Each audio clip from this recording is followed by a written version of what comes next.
Hello and welcome to the EisnerAmper Engaging Alternatives podcast series.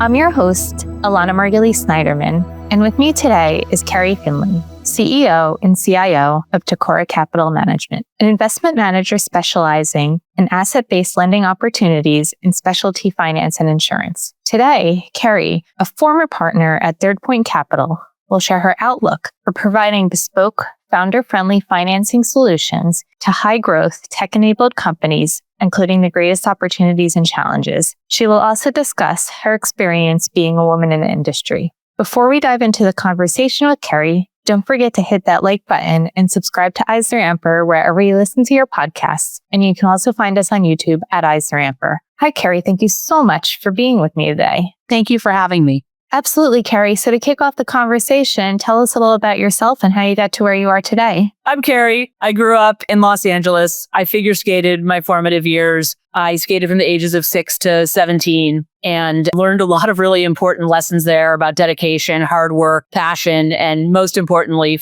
getting up after you fall down. From there, I went to Columbia University where I majored in operations research. I applied to every single job on the Columbia University job board and got a job at Morgan Stanley in something called asset-backed security collateralized debt obligation research. My first job was telling investors why bonds they had bought at 100 cents on the dollar were now trading at 30, and in my expert opinion, if they should hold them or sell them. I went from there to one of my clients called DB Swern, where I was the associate analyzing residential real estate lending and consumer lending. When that firm started going out of business during the financial crisis, and I got an offer to start and run the structured credit business at a hedge fund in New York called Third Point. Dan Loeb always said age adjusted. I was the best person he met for the job. I was in my mid-20s at the time. I always wondered what that meant, where I stacked up against the people who weren't as age-adjusted as me. And I was there for just under a decade. The first few years, I was buying pieces of the financial crisis. So think residential mortgage-backed securities, commercial mortgage-backed securities, and then went from there to lending money and buying assets from fintech originators in Silicon Valley.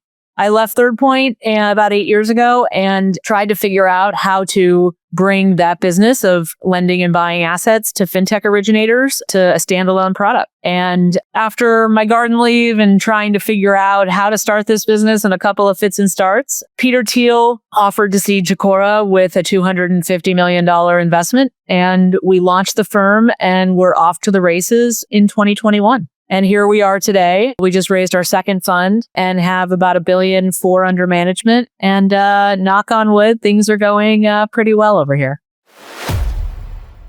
At EisnerAmper, we are creative problem solvers that take a 360-degree approach focusing on you. We're an award-winning firm with decades of experience. EisnerAmper. Let's get you ready.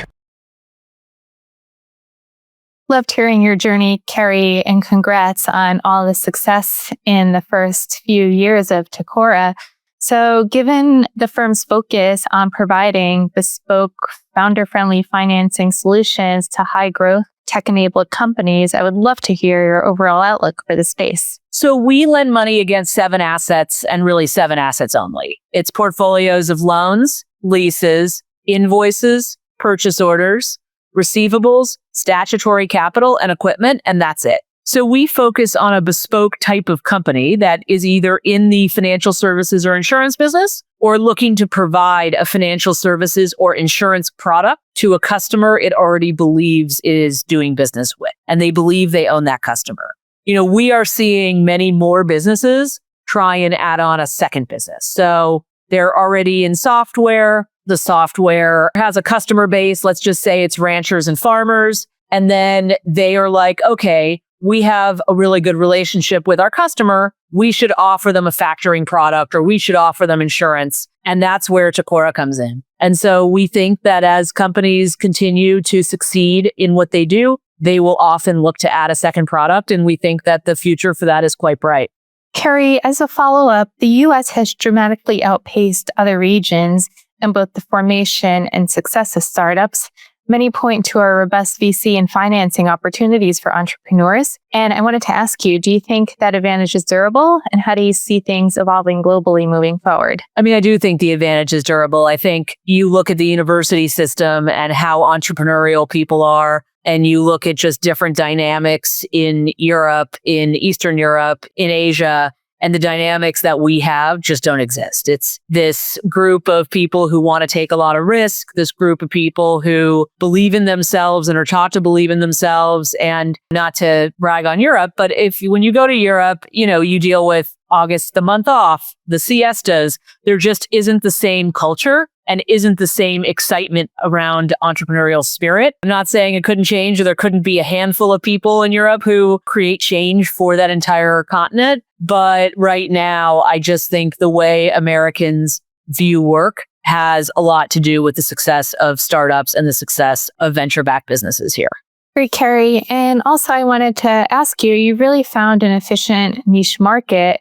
And are there any others you think are attractive? And if so, how are you exploiting those opportunities? We did find a niche market, and it stayed niche because the big firms that in theory we compete against from a headline in private credit don't want to move down market to smaller deals. The deals are hard. They take a lot of work. It's much more in touch with our customers on a weekly basis than you would be for a more mature company. It's a hard business. And so that has kept others from wanting to come to do smaller deals to compete with us. We have found one other niche market that we really like that we think is going to kind of come to a head in the next few years, which is to service small to mid-tier venture funds as they are undergoing transformation. And that's something we've started to focus on. We started to build the right network for. We thought we had a network that was pretty tangential, and it hasn't played out with as many opportunities as we had thought. And so we're doing the outreach now to try to find customers for this new product that we came up with.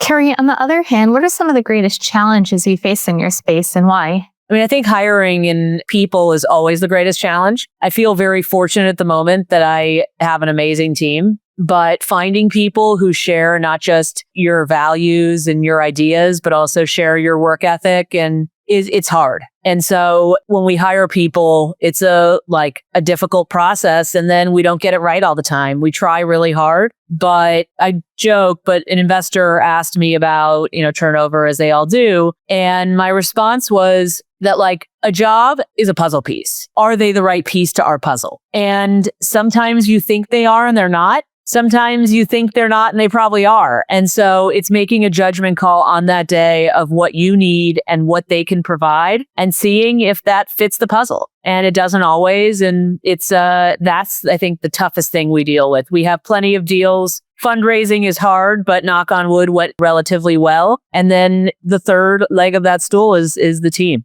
Keri, to shift gears, being a woman in the business and highly successful, you're clearly an inspiration. So I'd love to hear what you're doing to inspire others to follow in your footsteps. That's very kind of you, but it doesn't always feel that way. I'd say the best moment of my career, I think, was in 2012. And I was at a women's golf event at Hudson National. And every woman at the table I sat down at had been introduced to their job by me. And someone I was very close with used to joke that I was sexist because I would always help young women. I just think there are less senior women out there. And so it's on us to help young women. And what I do is any young woman who asks for career advice, I'm always willing to speak to. And from there, if I think there's a job that they would be well suited for, I try to help them with those introductions and get to the right place. I mean, I wish Tacora had the room to hire every capable, fantastic young lady out there, but we're a small team and we also don't hire right out of college.